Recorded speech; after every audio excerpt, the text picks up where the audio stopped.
Kenapa sih dinamakan santri sih? Santri ya? Iya. Ya sedikit yang saya tahu. Jadi kalau biasanya orang sebanyak yang saya tahu, dia belum buduk, dia gak akan diakui santri. Belum diakui santri gitu kan soalnya. Itu gimana bisa dipastikan? Kenapa sih jiwa santri itu selalu melekat dengan buduk? Nanya sama orang-orang gak jelas kayak gitu. Jancu itu akhirnya beliau terangkan bahwa jancu itu kata-kata kasar. Berarti saya kata-kata kasar sama guru saya yang notabene Habib. Saya bilang jancu berkali-kali. Coba. Terus, gitu. Marah ke guru ya.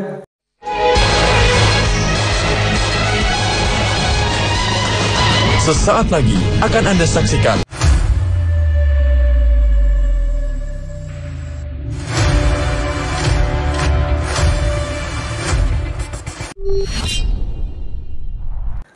Assalamualaikum warahmatullahi wabarakatuh. Waalaikumsalam warahmatullahi wabarakatuh. Selamat siang pemirsa dimanapun Anda berada. Kembali saya Ibnu Ruslan Yuki, tuan rumah Faza Entertainment, kembali menyapa Anda. Dalam kesempatan kali ini kami akan membahas hal-hal yang layak untuk dibahas, terutama seputar santri ya. Semuanya akan kami bahas secara setertib ngantri, ngobrol seputar santri. Ya, di studio telah kami undang Kang Mus. Ya, Kang Mus ya yang menemani saya ngobrol pada siang hari ini. Langsung saja, bagaimana Kang Mus? Apa kabar? Alhamdulillahirobbil alamin. Baik. Gimana sorofnya? Cukup buat anak-anak mungkin melelahkan, tapi buat saya selalu saya nikmati ya. Selalu dinikmati luar biasa. Dan selalu inilah pakar sorof ya yang luar biasa. Semuanya mengagumi kecakapan Anda dalam sorof. Alhamdulillah. Lancar semuanya urusannya? Bisnis lancar? Bisnis berjalan cukup walaupun masih pandemi ya, tapi insya Allah. Oke, setoran lancar? Setoran alhamdulillah lancar. Setoran lancar. BAB lancar? Aku apalagi itu ya. Yang penting sehat. Kang Mus, ada beberapa hal yang patut kita bicarakan dan kita diskusikan pada siang hari ini, terutama dalam dunia santri, karena dunia santri itu banyak yang masih misteri dan perlu kita ungkap dan perlu kita bahas ke halayak umum. Tujuannya tentu pertama untuk agar bisa menginspirasi kaum milenial agar senantiasa menambah girohnya untuk bisa mondok ke pesantren. Pertama, dari term santri terlebih dahulu. Kenapa sih dinamakan santri sih? Santri ya? Iya.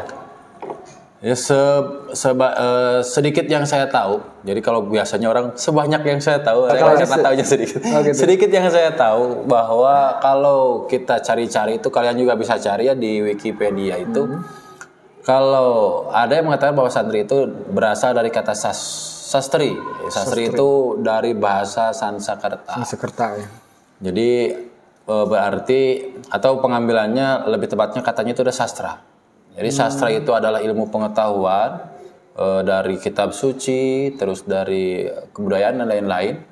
Maka sastri itu adalah orang yang mencari ilmu itu tersebut. Jadi mempelajari kitab suci, mempelajari ilmu pengetahuan itu disebut sastri. Mungkin orang entah gimana nanti akhirnya sastri itu akhirnya dibaca santri gitu. Mungkin ada pengilalan dari bahasa dan budaya. Intinya santri itu bukan diambil dari bahasa luar tapi dari bahasa Indonesia sendiri. Ya, dari Sanskerta. Ada juga yang mengambilnya dari kata cantrik.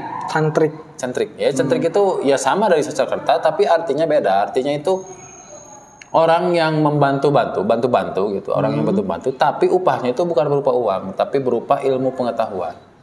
Jadi dia bantu-bantu nanti upahnya alias dia tidak diberi upah, hanya upahnya itu dikasih pengetahuan sama orang yang memerintah dia. Ini biasanya juga dilakukan oleh santri. Jadi kadang santri itu kan ada yang gimana ya, ada yang bantu-bantu di dalam gitu di rumah kiai-kiai atau khidmah ya. Berkhidmah kalau bahasa sekarang itu berkhidmah. Nah setelah berkhidmah itu dia diberi ilmu oleh kiainya, itu disebut cantrik kalau di bahasa Sanskerta. Mungkin juga bisa diambil dari kata itu. Yang paling menarik bagi Ya. Kiai Haji Mustafa Bisri itu pernah mengatakan bahwa yang terpenting dari santri itu adalah terlepas dari kata sastri atau kata santri, itu mengandung arti bahwa tidak hanya ilmu pengetahuan yang dia perdalam, tapi ada bentuk pengabdian juga, ada bentuk kasih sayangnya juga. Jadi bila nanti misalkan dia keluar di pesantren, dia itu selain punya ilmu, dia juga punya pengabdian, punya budi luhur dan punya kasih sayang. Kepribadian yang mandiri, Yang ya, mandiri. disiplin, kemudian kepemimpinan, Iya, seperti itu. lengkap ya. Lengkap.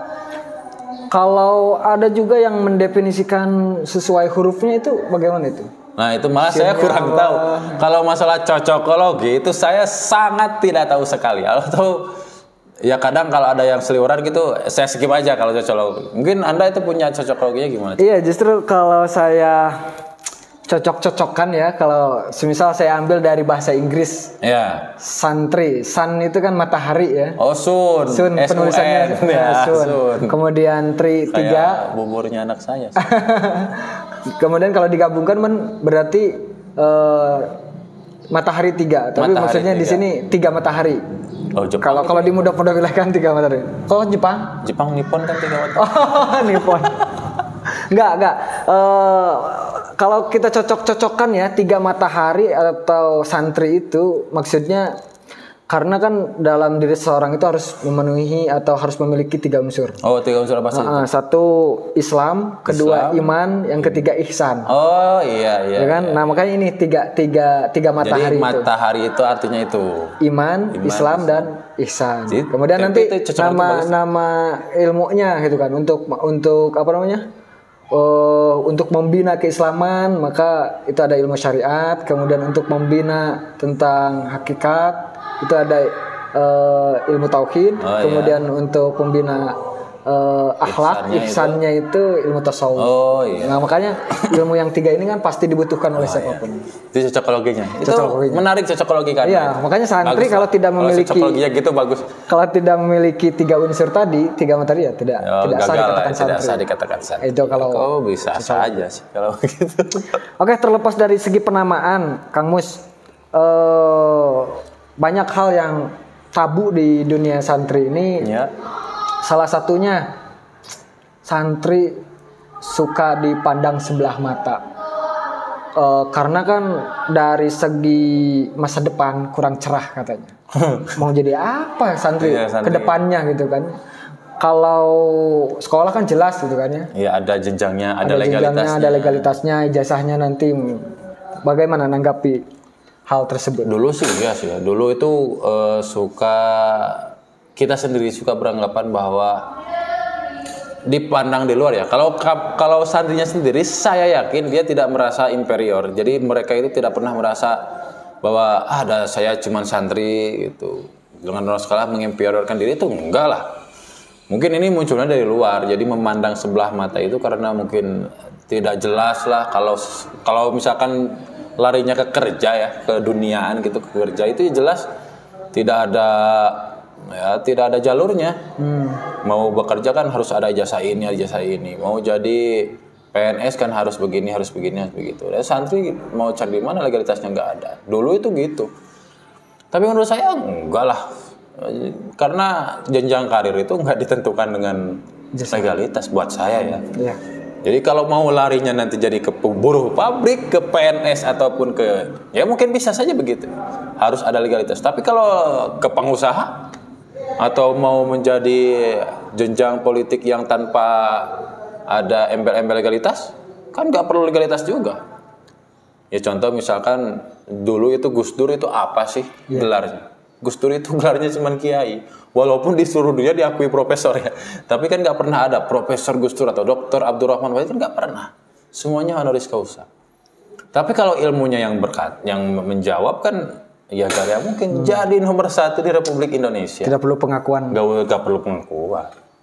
Jadi saya sendiri itu tidak merasa minder dulu waktu jadi santri. Apalagi untuk santri sekarang ya harusnya nggak minder lagi. Orang sekarang pesantren itu lebih sistematis, lebih lebih diakui dan punya legalitas sendiri. Saya kira sekarang malah harusnya santri lebih ke depan lagi. Kalau dulu kan pandangannya santri itu kumuh, suram. Iya. Ya. Dengan sarungnya yang kerwil-kerwil gitu. Sarungnya yang kerwil-kerwil. Oke. Anda sendiri sekarang nyesel gak jadi santri dulu? Gak, maksudnya dulu itu ada pernah mondok, kemudian sekarang Anda nyesel gak jadi santri? Enggak lah, justru bersyukur sekali. Kalau ya saya, kalau orang kan menyesal kenapa dulu itu nakal gitu. Kalau saya bersyukur dulu nakal itu. Kenapa? Karena dari kenakalan itu akhirnya saya mondok. Oh. Mungkin orang tua seolah-olah menggiring Anda atau menitipkan Anda di pondok karena sudah jengkel gitu. Iya, jengkel. Rekor saya itu jelek ketika kecil. Jadi mungkin kalau tidak terlalu nakal, mungkin akan mondok di sekitar Jawa Baratan saja. Jadi saya tidak punya pengalaman. Akhirnya kan karena saya nakal, jengkel orang tua, akhirnya saya dimondokan sejauh mungkin gitu dari rumah supaya jarang pulang kan. Ya, akhirnya saya bertemu di Jawa Timur itu dengan Pondok Pesantren Al-Falah Ploso. Oke, untuk dulu itu kan, zaman dulu itu kan sebuah pilihan ya pesantren itu. Kalau sekarang kan enaknya bisa dua-duanya. Iya. Yang saya alami dulu itu kan mondok sama sekolah itu seolah-olah ada sekat. Jadi seolah-olah nih kalau mau mendalami ilmu agama di pesantren, kalau mau mendalami sekolah dunia pelajaran umum itu harusnya ke sekolah gitu kan. Yeah. Jadi seolah-olah anak kita harus memilih antara salah satunya gitu. Kalau mau mondok ya mondok, tinggalkan sekolah, atau mau sekolah gak usah pesantren. Nah kalau sekarang kan enak ya, rata-rata sekarang pondok itu sudah ada sekolahnya, atau sekolah yang berbasis pondok, bisa dapat dua-duanya. Ya kalau menurut saya untuk sekarang anak-anak itu kalau nggak mau mondok rugi banget ya. Karena untuk sekarang istilahnya gak nyantri itu gak keren ya. Iyalah. Iya. Ya, gak nyantri gak keren. Misalkan sekarang ada gak hari sekolah? Ya, ada kan hari pendidikan. Tapi santri? Ada hari santrinya sekarang. Sekarang sudah ada hari santri. Karena memang perjuangannya tidak bisa dihapuskan di sejarah dong. Orang yang termasuk yang memerdekakan negara Republik Indonesia kan berasal dari kata santri. Ada jasa santri. Ya. Oke. Kang Mus, mau tanya nih pengalamannya dulu di pondok. Pernah di sini bahasanya budug. Sini bahasanya budug dulu gudigan. Pernah gudigan? Pernah ya. Ya pernah lah. Pernah karena memang saya berada di kondisi dahulu kala. Ya, kita kan ada di dahulu kala, cenderung posisi bangunan atau penempatan di pesantren itu cenderung masih belum tertata rapi. Jadi maksudnya bangunannya masih seadanya dan santrinya juga belum banyak gitu. Jadi belum terstruktur. Ya jelas kebersihan dan kerapihan itu sangat sulit dilakukan oleh santri, minim. Apalagi rata-rata orang yang mondok itu umurnya memang masih kecil. Dan karena dia itu beranjak dari kecil ke dewasa lah, mau beranjak dewasa, masih mau berpikir. Kalau bahasa kerennya itu bahasanya tamis padahal. Masih baru tamis ya, baru bener. Ya SMP kan kadang belum balik juga kan, masih tamis. Jadi apa-apa harus mandiri coba. Nyuci sendiri, masak sendiri. Usia berapa pertama ke pondok? Saya usia 13 tahun. Ke Jawa loh, ke Jawa Timur itu saya umur 13 tahun. Kelas 1 SMP-an ya? Kelas 1, kelas 7 SMP. Iya, 7 sampai 8 SMP. Itu dari rumah dicuciin baju, biasa masak, dari rumah ya dimanja, gak pernah masak, gak pernah apa, lalu makan disediakan, baju kotor dicuciin, tidur tinggal merem, nggak tahu kan harus nyuci kasur, kita ompolin atau gimana kan nggak tahu gitu ya. Tapi di pondok semuanya serba sendiri, langsung 180 derajat kita harus berubah menjadi orang mandiri. Coba ya mau gimana langsung mandiri, orang masih belajar. Ya akhirnya kebersihan dan kerapihan juga kurang terperhatikan karena belum sampai situ. Nah termasuk ini ada yang salah satu orang tua mungkin anaknya juga yang takut ke pesantren itu karena beredar istilah santri itu pasti budug katanya. Santri itu pasti memiliki gudigan. Jadi kalau misalkan dia belum budug dia gak akan diakui santri. Belum diakui santri gitu kan soalnya. Itu gimana bisa dipastikan? Kenapa sih jiwa santri itu selalu melekat dengan buduk gitu kan. Iya, Apakah bisa? memang karena Saya juga mikir kebersihannya minim atau memang apa ya? Ada apa harus buduk gitu? Apa harus buduk gitu ya? Kalau secara medis saya pernah berbicara atau ngobrol dengan beberapa dokter. Ya larinya semuanya kalau dokter kan pasti ke medis ya, ke logikanya bahwa kadang anak itu dari suatu daerah ke daerah lain misalkan tidak sama suhunya. Jadi cuaca, keadaan air, kelembaban dan lain sebagainya itu diperhitungkan. Karena kulitnya kurang siap untuk menghadapi air yang ada di sana, akhirnya langsung merusak kulit gitu. Proses adaptasi gitu ya. Adaptasi gitu. Jadi kalau dilarikan ke situ ya. Tapi kalau dilarikan ke orang-orang yang suka bisnis ya namanya juga mitos ya. Setiap orang yang mondok itu pasti buduk karena kalau tidak buduk dia tidak akan diakui jadi santri.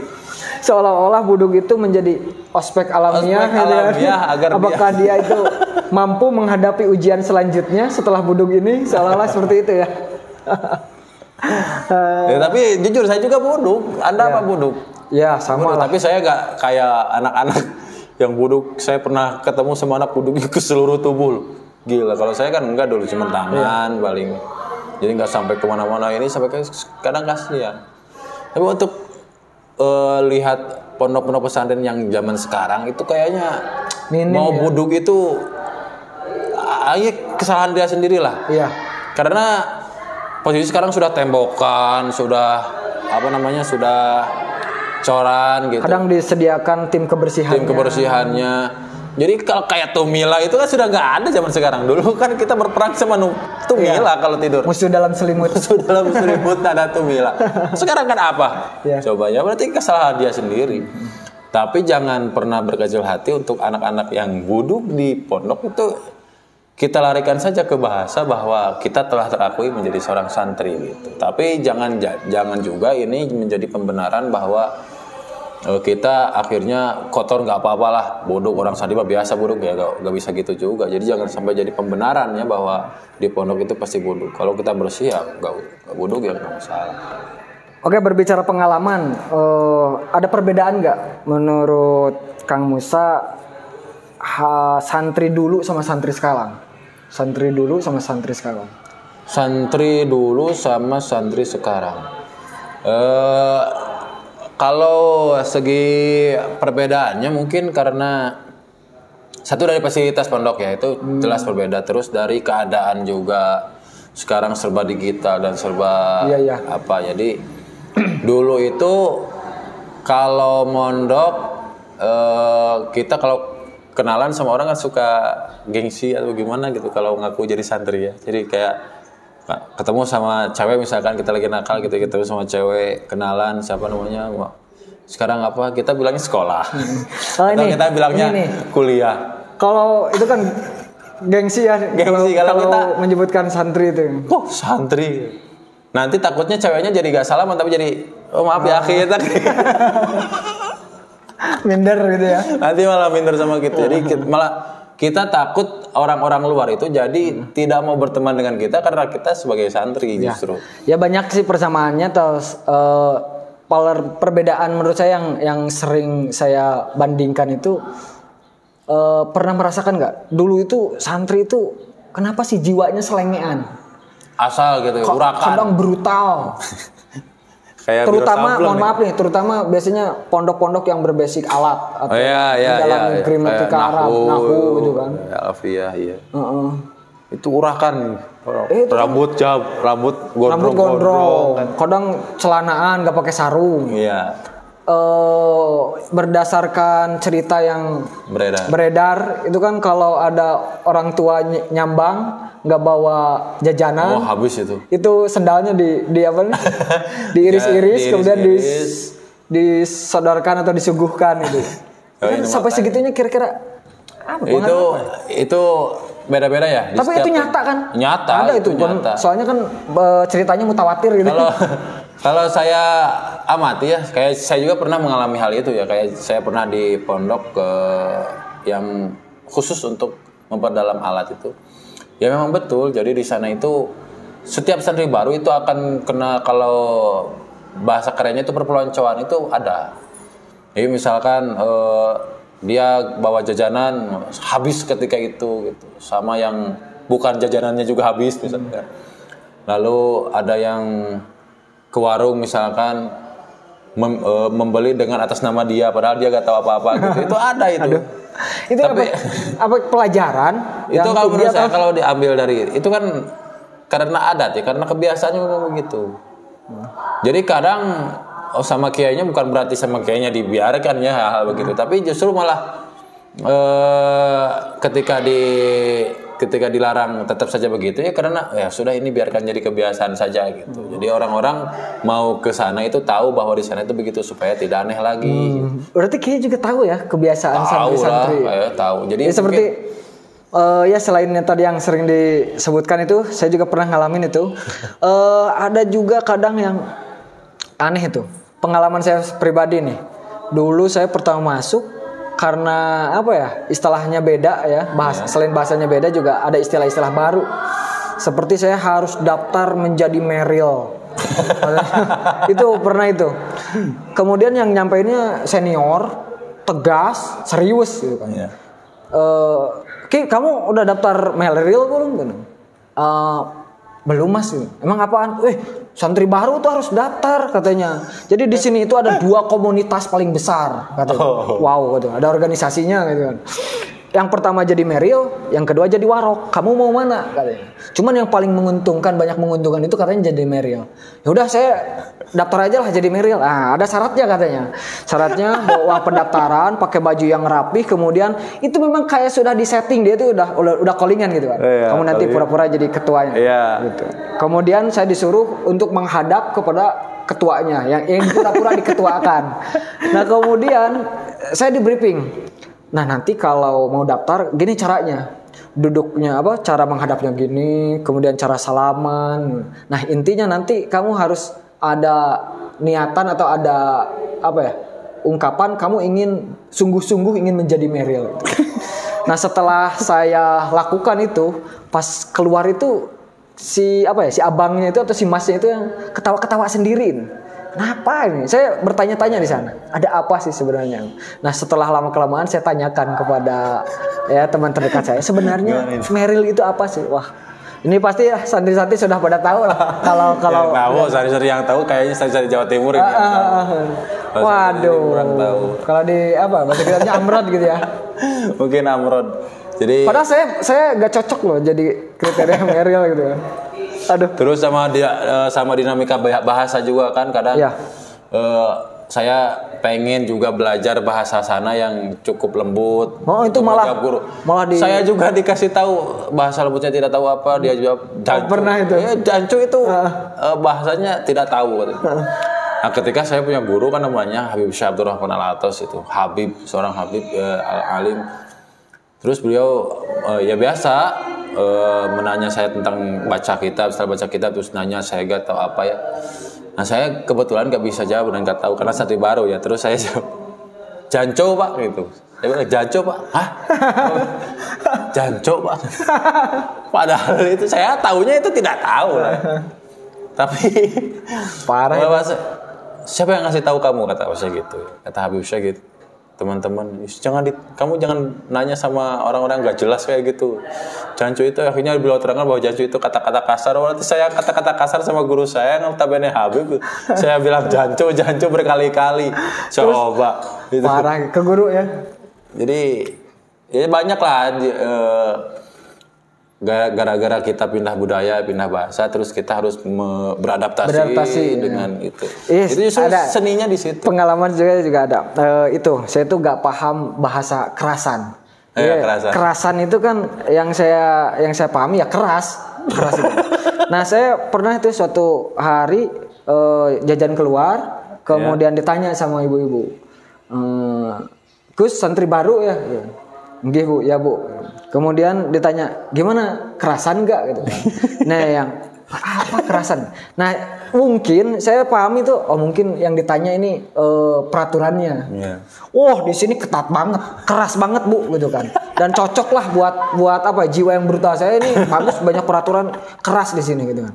Ibu-ibu ini ini anak katanya apa? Saya tanya kemana, ini jawabannya kemana gitu kan, kayak gak nyambung. Setelah saya tanyakan lagi, oh kerasa di situ betah apa enggak katanya gitu. Itu. Kemudian yang kedua di saya itu pernah dikerjain ya, beli kue bancik. Saya tahunya ya bener ada gitu kan kue bancik itu gitu kan. Pemirsa tahu bancik? Apa bancik, Pak? Itu kan batu buat loncatan batu untuk biar gak mutan najis kalau kena tanah gitu kan. Itu kan kayak kalau orang udah habis dari kamar mandi itu loncat-loncat itu lihat bancik itu. Nah itu, saya nggak tahu itu bahasa Jawanya bancik gitu kan. Ketika saya ke warung disuruh beli kue bancik gitu kan, ya nggak ada kan. Lah katanya tadi teman saya adanya di sini. Enggak, kamu katanya dikerjain. Waduh parah gitu. Terus saya pernah ada pengalaman yang lucu itu. Di sana langsung kan terkenal makanannya murah-murah ya. Iya. Makan itu cukup terjangkau oleh mungkin di daerah itu karena daerah pesantren ya. Jadi pada waktu itu berapa satu porsi? Saya satu porsi 1.500 itu. Oh, ngalamin 1.500? 1.500 itu penuh sekali. Saya udah naik 2.000 lah. 2.000 lah ya. 2.000. Itu saya 2.500 sama daging ayam. Kok bisa ya? Itu ada labanya apa enggak itu? Ya, terus saya itu pernah beli pepaya yang sudah dipotong-potong kan gede-gede tuh. Gedang ya. Ya, gedang. Bahasa Sunda gedang. Oh, bahasa Sunda gedang. Bahasa Sunda kates. Kan kates. Ya. Itu kan saya beli pepaya itu yang panjang itu sudah dibelah-belah. Saya makan lahap itu 2. Nah, lalu saya pas tapi saya ngomongnya juga nggak pepaya gitu. Saya bilang, Mas, saya tadi ngambil gedang 2 gitu. Karena saya juga belum terlalu fasih bahasa Indonesia dan juga bahasa Jawa juga nggak tahu ya. Akhirnya pakai bahasa Sunda tuh, bilangnya gedang. Dia bilang 500. Saya pikir kok ada loh papaya sebesar itu harganya 250. Ini kok murah sekali kan? Tapi kan karena makan di sana juga murah-murah kan saya percaya aja kan akhirnya. Nah, akhirnya saya bilang kan ke teman-teman, loh, saya tadi habis beli pepaya itu di sana kok murah banget 250 loh. Enggak kok, kata teman saya, enggak. Pepaya di sana 1.000 lah. Enggak, saya bayar 250 kata saya. Bilangnya apa? Gedang. Oh iyalah gedang. Gedang itu di sana itu gedang pisang ya. Pisang. Jadi dia pikir saya itu beli pisang gue yang kecil, caumuli kalau di sini. Pantesan kan.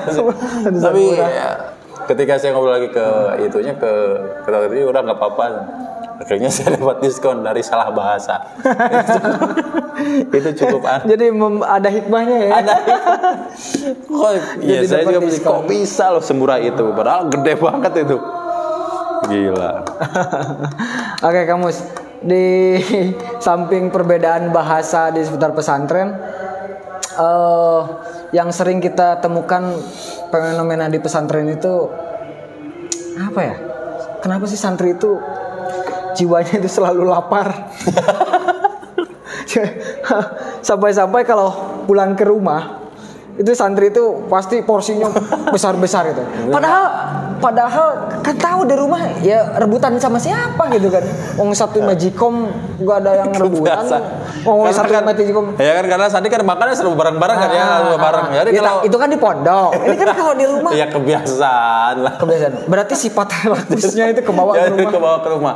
Rakusnya terus banda susah bangunnya itu kebawa ke rumah itu. Terus juga di santri itu kadang kita itu punya apa itu saya lupa gitu istilahnya itu. Ketika habis bekal kita soal jadi Nabi Ibrahim. Oh iya. Kalau Anda sendiri kiriman paling biasa, kalau misalnya dari tanggal 1 itu kan dulu biasanya dijatah pokoknya mau cukup gak cukup harus bisa bertahan sampai tanggal 30 gitu ya. Harus sampai akhir bulan. Biasanya sampai tanggal berapa itu? Ya sekitar tanggal 20 lah. 10 hari sebelum pengiriman, sebelum jatuh tempo. Hainunahnya itu ada di akhir. Tapi saya sudah jatuh tempo di tanggal 20. Nah terus untuk menyambung menitipkan perut gimana? Jadi saya itu dulu tuh masih kecil tapi sudah punya prinsip. Ketika saya mondok dimanapun itu, yang pertama akan saya kenali atau dekati itu adalah yang pertama tukang ojek, yang kedua orang kantin. menitipkan perut dan menitipkan kalau mau pulang. Gak punya uang kita bisa pinjam dulu ojek. Kan dikenali ya. Iya, jadi itu dikenali, diakrabi dulu. Itu ketika saya mondok itu pemikiran pertama begitu gitu. Berarti nanti kalau kiriman buat nyawer buat bayar utang gitu. Iya, jadi akhirnya gali lubang tutup lubang. Ya akhirnya malah semakin kesini semakin lebih besar hutangnya daripada kirimannya. Jadi ingat teman saya itu. Ya kadang seperti itu ya. Minjem, kemudian pas kiriman bayar, kemudian kan minjem lagi, lebih awal lagi kan minjemnya kan, karena habis dipakai bayar itu. Akhirnya buat bayar utangnya, wah ini bener Uniko itu ada usaha nipu kolot ya, Uniko itu. Jadi dia ngomong ke orang tuanya, tapi bukan saya ini, teman saya nih. Ngomong kepada orang tuanya, "Mah," katanya, "saya disuruh guru harus beli kitab 30 juz," katanya gitu. Jadi kan kitab 30 juz kan itu pikiran orang tua, wah setebal apa gitu kan 30 juz. Jadi dia nggak bilang Al-Quran tapi kitab 30 juz ya. Padahal yang dimaksud dia itu ya Al-Quran. Ya, dia nggak bohong, bener gitu kan. Cuma kan ditangkap orang tua kitab 30 juz, wah berarti Syarhul Muhadzab. Mau bisa Syarhul Muhadzab kan. Itu dia langsung kebayar utangnya. Itu gara-gara cerdik kata saya ini. Udah bisa urusan nanti lah ya. Mana kitab yang 20 ini Quran kan itu urusan dulu. Oke, kembali ke tadi itu selain apa ya? Selain ngutang itu sebenarnya kalau menurut saya ada hikmahnya juga. Iya.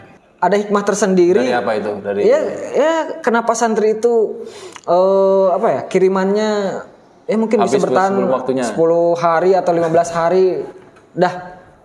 Terus 15 hari ke sana itu dari mana cara penghidupannya? Itu malah justru memutar otak ya. Iya. Jadi mau tekar orang. Mungkin di sana justru jiwa santri itu diuji gitu kan. Seberapa besar ketawakalannya, seberapa besar kesabarannya. Saya pernah tes itu tauhidnya.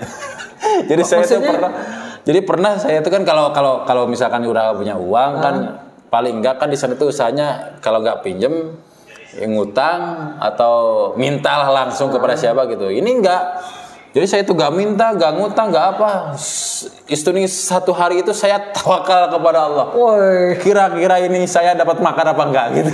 Ini sejenis Anda itu bikin eksperimen gitu ya? Bagaimana cara karena Allah kan saya lagi kelas 2 itu lagi menyampaikan rezekinya gitu kan? Lagi belajar tauhid itu. Wa ma minta batin fil ardi la Allahi rizquha. Itu saya buktikan itu dengan benar gak? Yang penting kan bergerak. Lah saya kan bergerak nih. Bahasa wa minta batin itu yang penting kan bergerak, bukan bekerja tapi bergerak. Ketika bergerak, orang cecak aja yang penting bergerak kan. Datang seorang nyamuk kan. Jadi yang penting cicaknya merayap. Apakah dia akan menggapai nyamuk yang lagi di tengah? Kan enggak.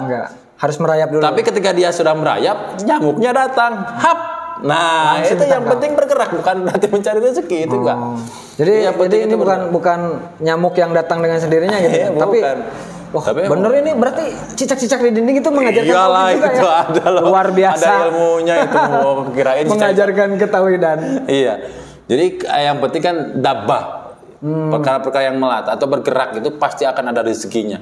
Ya akhirnya kan saya kan bergerak ya, orang ke kamar mandi juga bergerak, terus balik lagi ke kamar kan bergerak ya. Terus bagaimana itu? Diam aja tuh. Tapi sampai zuhur itu saya gak dapat apa-apa itu dari pagi, udah lapar banget itu. Menyerah? Berarti enggak lah. Ini saya sudah memikirkan dikuat-kuatin sampai maghrib, hitung-hitung puasa lah gitu ya. Tapi saya gak niat puasa gitu, orang ada makanan pasti saya makan gitu. Nah tiba-tiba jam 2 itu padahal saya gak kemana-mana, gak cari, gak minta. Ada santri yang baru pulang bawa makanan. Ya bawa nasi gitu, bawa nasi. Biasa kan yang baru datang kan suka bawa makanan gitu, bawa nasi. Apa ya? Di sini tuh dobit atau adrahi lah gitu. Komat kalau di Sadang. Di Sadang itu komat. Ya tiba-tiba saja nggak tahu dia akan datang hari itu kan, kita nggak tahu. Ya, datang tiba-tiba ya kita makan lah ya di situ. Pas setelah makan saya pikir, ini rezeki saya ini. Kalau dipikir-pikir tadi belum sadar, ketika makan nggak sadar, pas setelah makan. Oh ya kan saya lagi eksperimen, dikasih ternyata. Padahal saya dia belum nggak minta, nggak bilang saya nggak makan apa, nggak ada yang. Berarti Anda meragukan dalil itu ya sebelumnya? Tadi nggak meragukan, tapi saya bereksperimen. Belum sebelumnya. Untuk dalam rangka mempertebal untuk memperkukuh iman saya supaya senantiasa Yazid tidak yankus gitu. Saya pernah itu begitu. Seperti Nabi Ibrahim ya. Nabi Ibrahim yang mencari Tuhan. Ketika matahari terbenam lagi, terus bulan hilang lagi. Wah kok. Dan Tuhan itu juga sama. Nazar seperti ini di apa ya? Diajarkan di TK itu. Kita kan suka nyanyi pelangi-pelangi alangkah indahmu, merah kuning hijau di langit yang biru. Pelukis Agung siapa gerangan, pelangi-pelangi ciptaan Tuhan. Itu kan mengajarkan kalau ciptaan itu kalau sesuatu itu pasti ada yang menciptakannya. Nah, kalau manusia tidak mampu melakukan itu ya pasti adalah zat yang lebih luar biasa yang bisa menciptakan. Ciptaannya indah apalagi penciptanya. Jadi ketika hijab itu dibuka, maka Anda akan lupa apa saja. Semuanya akan Anda lupa. Baik, sebenarnya Kang Musa inginnya nih berbicara lebih panjang lagi tentang dunia santri karena tidak akan ada habisnya berbicara tentang santri. Orang saya 7 tahun kok mondok. Wah, selama 7 tahun lo pengalaman gitu. Selalu ada cerita-cerita menarik ya. Ya tentu, belum lagi hantunya kan, cerita-cerita mistisnya kan. Itu gojlokannya, pengalaman lucu. Ngebully itu kan nggak cemen-cemen kalau sekali ngebully itu kan nggak tanggung-tanggung. Bawa orang tua. Parah. Ya tentunya ini tidak cukup untuk kita bahas dalam satu segmen. Tentu kita akan kembali ya di part-part berikutnya. Jadi pemirsa, tayangan ini kami akan jadikan beberapa part. Tentunya Anda jangan lewatkan. Terus pantengin terus channel ini. Apa namanya? Paja Entertainment. Jangan lupa bagikan kepada kerabat Anda, teman-teman Anda, saudara-saudara Anda untuk berbagi kebahagiaan ini. Jangan lupa subscribe juga karena dengan mengklik subscribe Anda telah mengurangi angka pengangguran di Indonesia. Oke. Ayo mondok ya. Jadi kita itu akan selalu mengampaikan ayo mondok. Gak mondok gak keren. Gak mondok gak keren. Oke, Kang Musa terakhir pesan-pesannya nih. Ini kan mau menyambut Hari Santri Nasional 2021. Apa pesan-pesannya untuk kaum milenial? Dari yang sudah kita bahas tadi ya. Jadi untuk sekarang itu gak ada lagi kata santri itu minder, kata santri itu tidak tidak bangga dengan kesantriannya. Ini harus sangat-sangat bangga. Bahkan sekarang santri sudah ada yang menjadi presiden, sekarang wakil presiden juga dari kalangan santri kan. Kemudian jangan takut ya, di pondok juga sekarang itu sudah lengkap ya. Ya, sekarang di pondok lengkap. Kadang ada laundrynya, ada kantin, ada lab komputernya, wah sekarang sudah. Kalau dulu kan masa kok. Kalau dulu susah. Mau apa-apa susah. Kalau sekarang mau apa-apa gampang. Yang susahnya yang mau sekarang. Jadi sekarang untuk santri-santri ya pesan saya supaya bersemangat saja. Yakin bahwa kita itu tidak harus jenjang dengan sekolah begini gitu, nggak harus, walaupun juga bukan berarti tidak perlu ya, tapi perlu juga untuk sekolah umum. Tapi untuk jadi santri jangan lagi bingung dan jangan lagi bimbang apakah nanti saya jadi apa. Percaya bahwa karir itu tidak ditentukan oleh legalitas. Nah, jadi semuanya ditentukan oleh iradah, khotoh dan iradah Allah Ta'ala. Baik pemirsa, itulah tadi perbincangan kami dengan Kang Musa. Nantikan kami di segmen berikutnya atau di part-part berikutnya. Sekali lagi kami mohon maaf atas kekurangan, tentu banyak kekurangan. Sekian, Assalamualaikum warahmatullahi wabarakatuh. Waalaikumsalam warahmatullahi wabarakatuh.